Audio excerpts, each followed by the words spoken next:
Hey guys, happy Halloween.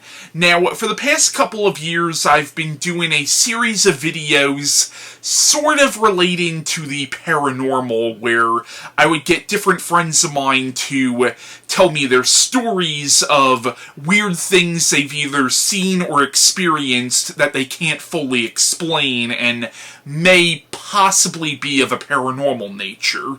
My friend Chris has been the biggest contributor to these videos because honestly, he's seen some weird shit at his house. But this time I decided to tell a few stories of my own. Now I want to make clear, I am not a full-fledged believer in the paranormal. I'm fascinated by it, but by no means will I say, oh, it's legitimately real, because, truth be told, I don't know if it's real or not, and I don't think anybody actually knows if it's real or not, unless you've actually seen a ghost in front of you. And even then, I do believe the power of suggestion is a very real thing. And even though I want to believe, I also think it's important to take every story you hear in this category with a grain of salt. That being said, I do believe most of the stories we hear are at least from people who do believe that they personally have seen something. But even though I don't consider myself a full-fledged believer, I'm at least open-minded to the concept, and a lot of that is my own personal beliefs. I do believe in a god, or at least I believe our universe was set in motion by some kind of a being or force. Now, whether you want to call that God, or the source, or simply the spirit of the universe is totally up to you, but I do believe in a higher power, and I've always maintained that if you believe in a higher power, then you gotta be open-minded to the concept of other things as well. So, I do have some stories of my own to tell tonight, but I also acknowledge that every story I'm about to tell you might have a completely non-paranormal explanation. So if you want to poke holes in these stories or say that I'm full of shit, that's within your right. I mean, again, I'm not saying definitively that the stories I'm about to tell you are proof of ghosts or anything. Alright, so the first story I want to tell actually revolves around this little plastic statue of Jesus here. This is actually my dad's, which is ironic considering he's now an atheist, but whatever. Now, I actually saw this happen in this room. For context, the room I'm currently in actually used to be my parents' room when we first moved into this house back in the late 90s, and actually, where this bookshelf is right now, there used to be a window right here, and right in front of the window was like one of those old school radiators, and there was sort of a casing that went over the radiator that you could put things on top, and it almost acted as a table. So this little statue of Jesus was sitting on top of that table. I was maybe 4 or 5 years old, and I was sleeping in my parents' bed. Keep in mind, I was basically a toddler, and the room was completely dark. The only light in the room was the light coming through the window from, like, street lights or the moonlight or something, and basically this statue of Jesus was silhouetted against the window. Now, keep in mind, I was basically a toddler, but I remember seeing this statue of Jesus move. I remember it moving back and forth on the table, kind of like that. Now, I fully acknowledge that could have just been a dream. Here's the thing, though.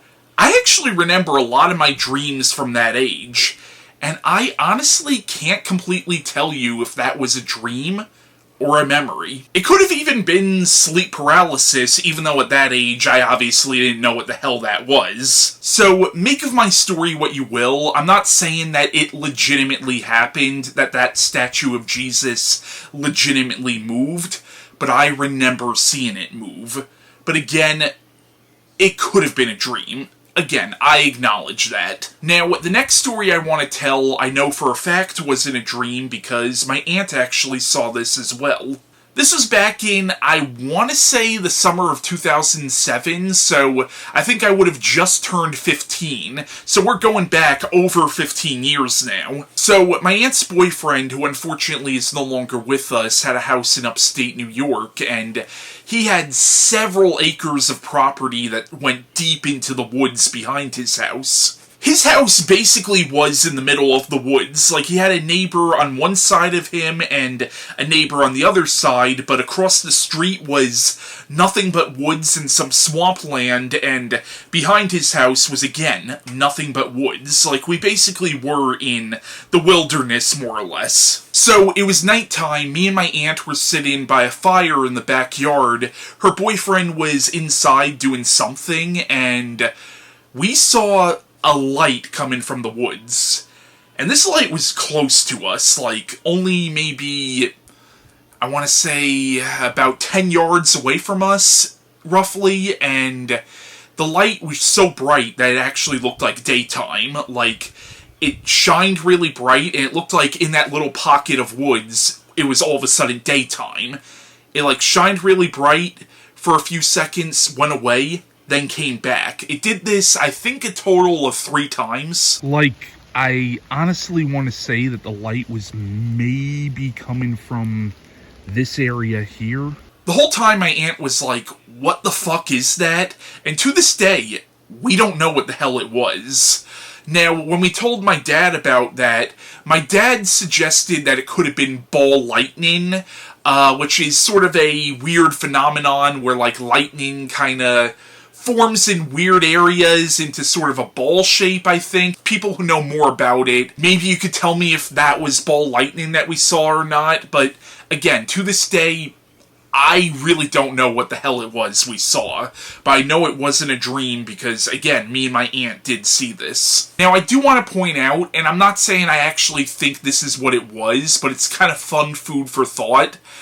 Where we were is actually not that far from where Whitley Strieber claims to have been abducted by aliens, and there have actually been some UFO sightings in the area where my aunt's boyfriend lived. Again, I'm not saying I actually believe that's what it was, but it's something kind of fun to speculate on. Those are really the only 2 substantial stories I have to tell, and again, both of them could probably be easily explained away. As far as any other weird things I might have seen or experienced, I've mentioned this before, but there's this cemetery, this Pottersfield cemetery called Ames House. I'm not sure if I'm saying the name of the cemetery right. I've been there a few times, and I've gotten some weird pictures, like I got this one picture where you see what looks like a white figure out in the distance, but again, that could be anything. That could even be freaking dust on the camera lens, and